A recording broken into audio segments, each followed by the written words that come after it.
Windows XP s'arrête début avril 2014, ce qui va engendrer des gros problèmes de sécurité car il n'y aura plus aucune mise à jour du système d'exploitation. Donc les risques dans tout ça?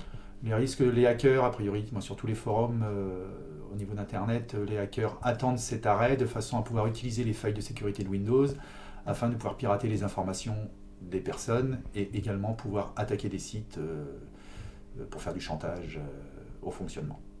Il y a aussi des logiciels qui ne pourront plus fonctionner. Tous les logiciels seront plus mis à jour par les éditeurs, de sorte que vous soyez obligé d'évoluer vers les nouveaux systèmes d'exploitation et leurs nouvelles versions. Les antivirus, par exemple, 6 mois à 1 an après, il y a de grandes chances que votre antivirus ne pourra plus se mettre à jour. Vous serez donc plus protégé. Par contre, pendant cette période, ils seront mis à jour. Pendant cette période, ils seront mis à jour, période de transition. Mais on ne peut pas savoir combien de temps les éditeurs vont le faire. Même chose pour le matériel, votre imprimante tombe en panne, vous êtes amené à la remplacer. Il y a peu de chances que les fabricants s'engagent dans des développements qui coûtent relativement cher, dans des pilotes pour Windows XP qui ne se font plus. Beaucoup de gens sont encore sur Windows XP? Au niveau de notre parc, sur 7 à 8 000 PC en parc, on a environ 35% des personnes qui sont encore sur Windows XP. Donc bien sûr, il va falloir laisser tomber XP. Alors, que faut-il faire maintenant? Alors, en fonction du matériel, plusieurs solutions. Soit on fait une mise à jour uniquement du système d'exploitation vers Windows 8, le nouveau système d'exploitation. Soit on est obligé de changer le matériel afin qu'il puisse être compatible avec Windows 8. Donc tout ça, il y a un coût, bien sûr. C'est un coût. Un coût au niveau des particuliers, bien sûr, et également au niveau des entreprises, où je dirais que c'est là où il y a encore un plus gros pourcentage d'entreprises qui restent encore à fonctionner sur Windows XP. La raison? La raison, les coûts de remplacement, les coûts de maintenance.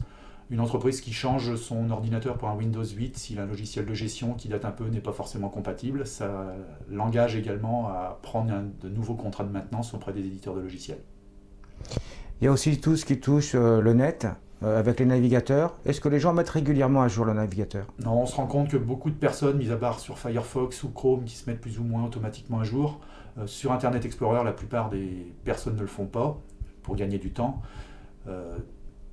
Ils prennent le risque d'avoir des failles de sécurité beaucoup plus importantes et ils ne peuvent pas profiter des nouveaux langages de programmation de site web, notamment le HTML5. Et justement, au niveau sécurité, qu'est-ce qu'ils risquent? Se faire hacker, avoir des malwares, virus, spyware. Et ça arrive souvent? Très souvent. Au niveau de notre maintenance, ça représente 30 à 40% du temps des techniciens. Et donc pourquoi les gens ne font-ils pas leur mise à jour? Fainéantise. Pas seulement? Pas seulement, non. C'est surtout, les gens sont un petit peu perdus dans le nombre de mises à jour qu'on leur demande. Ça va être mise à jour de Flash Player, Java, Internet Explorer, Windows. Ils sont perdus dans ce nombre de messages et ils ont peur que ce soit pour détourner les informations qu'ils ont sur leur ordinateur et se prendre également des virus, comme ça peut se faire actuellement. Alors si on revient un petit peu à Windows XP, que faut-il faire pour prévenir justement ce passage?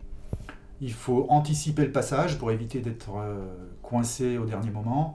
Le mieux, c'est de venir nous voir afin qu'on puisse faire un mini-audit de votre matériel, de vos besoins, afin de le mieux vous conseiller.